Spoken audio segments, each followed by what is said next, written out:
Assalamualaikum warahmatullahi wabarakatuh. Perkenalkan, nama saya Yohan Ahmad Zanan dengan NPM 221304501. Di sini saya akan memaparkan tugas dari mata kuliah literatur review, yang dimana saya akan memaparkan dua tugas, yaitu yang pertama ada bagaimana cara kerja saya mencari jurnal dan bagaimana cara saya memanajemen jurnal tersebut. Dan yang kedua, review satu jurnal yang berkaitan dengan penelitian saya saat ini. Ya. Baik, saya akan memaparkan bagaimana cara kerja saya dalam mengumpulkan jurnal tersebut.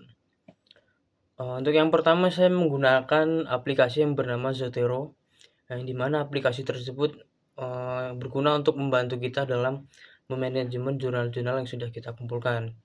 Seperti contohnya, sebelum saya mengumpulkan jurnal tersebut, saya membuat folder-folder yang dimana sesuai dengan topik-topik yang saya ingin ambil. Seperti contohnya, saya sebelum mencari jurnal tentang pendidikan, saya membuat folder dulu di dalam aplikasi Zotero tentang pendidikan. Begitupun seperti topik-topik yang lain.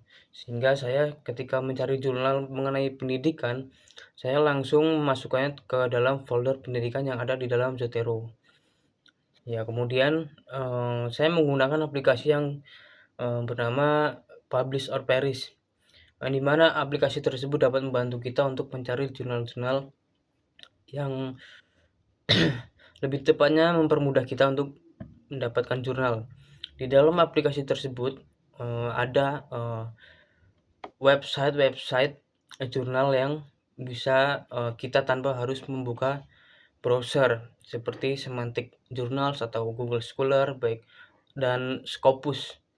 Jadi kita tinggal memilih saja mau menggunakan website yang berhubungan dengan website yang mana, sehingga kita bisa memilih. Lalu kemudian saya mencari jurnal melalui website-website yang ada di browser, seperti contohnya ada Scopus atau website jurnal yang terindeks dengan Cinta dari Greenlight, Musikolastika, Recital, dan ada juga yaitu Science Direct, terus Directory of Open Access Journals, British Journal of Music Education, lalu ada Sage Journal, lalu ada Voyant Tools, ada Connected Papers, lalu ada juga Google Scholar seperti tadi yang saya sebutkan. Dari alternatif tersebut sebetulnya masih banyak lagi yang belum saya tahu, tapi untuk pengumpulan jurnal-jurnal yang sudah saya kumpulkan, saya menggunakan cara itu untuk memanajemen dan mendapatkan jurnal-jurnal tersebut. Baik, selanjutnya saya akan memaparkan salah satu jurnal yang saya temukan dan berkaitan dengan penelitian saya saat ini. Penelitian saya saat ini berjudul Eksistensi Kesenian Kuda Kepang di Kampung Bumisari, Kecamatan Rawapitu, Kabupaten Tulang Bawang. Yaitu salah satu jurnal yang saya temukan dan berkaitan, dan kebetulan sudah saya citasi juga, yaitu berjudul Krisis Budaya Tradisional, Generasi Muda dan Kesadaran Masyarakat di Era Globalisasi. Dengan penulis Egita Dwisari Indriani, lalu ada Dini Anggraini Dewi, dan Rizky Saiful Hayat. Dalam jurnal ini menggunakan metode penelitian kualitatif dengan pendekatan studi literatur, yang dimana dalam jurnal ini membahas tentang krisis budaya. Krisis budaya mudahnya untuk kita pahami yaitu seperti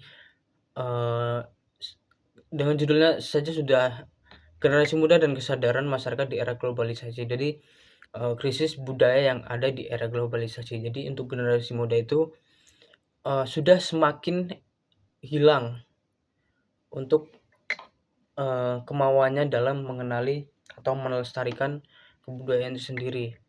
Ada beberapa penyebab-penyebab, salah satunya itu ada budaya populer, yang dimana mereka lebih suka terhadap budaya-budaya luar, sehingga budaya sendiri sudah mulai hilang dan sudah mulai tidak dikenal lagi. Terus ada, pengaruh budaya media dan hiburan seperti, eee, contohnya game online dan, film, musik, dan televisi yang di mana mereka tuh lebih suka terhadap hiburan-hiburan yang bersifat online atau yang berada di media sosial. Maka dari itu, pengaruh ini sangat, eee, berpengaruh terhadap krisis budaya yang ada di Indonesia. Lalu, penyebab lain ada pengaruh gaya hidup, yang di mana, seperti yang saya sebutkan tadi, budaya populer itu sangat berkaitan dengan perubahan gaya hidup seperti pakaian, lalu makanan, lalu dari segi perilaku juga. Itu semua, berpengaruh dari, atau yang mendasari itu adalah dari globalisasi, dan budaya tradisional sudah mulai menghilang karena ada perubahan gaya hidup ini. Lalu ada penurunan bahasa tradisional, yang di mana, eee, apabila kita dalam konteks global atau internasional, kita harus berkomunikasi dengan bahasa yang menggunakan bahasa internasional. Jadi, lambat laun budaya tradisional juga dilupakan karena, eee, itu tadi kebutuhan, secara global, dan, menghilangkan bagian penting dari budaya tradisional. Lalu, eee, dari pendidikan dan pengetahuan, yang di mana baik itu pendidikan formal, non formal, ataupun informal, kurangnya, pengetahuan yang langsung mengenalkan budaya kita, sehingga kurangnya minat atau pelestarian dari bidang pendidikannya pun berpengaruh juga dari, minat generasi muda yang ada di era globalisasi ini. Mungkin, itu yang dapat saya sampaikan, kurang lebihnya saya mohon maaf. Wassalamualaikum warahmatullahi wabarakatuh.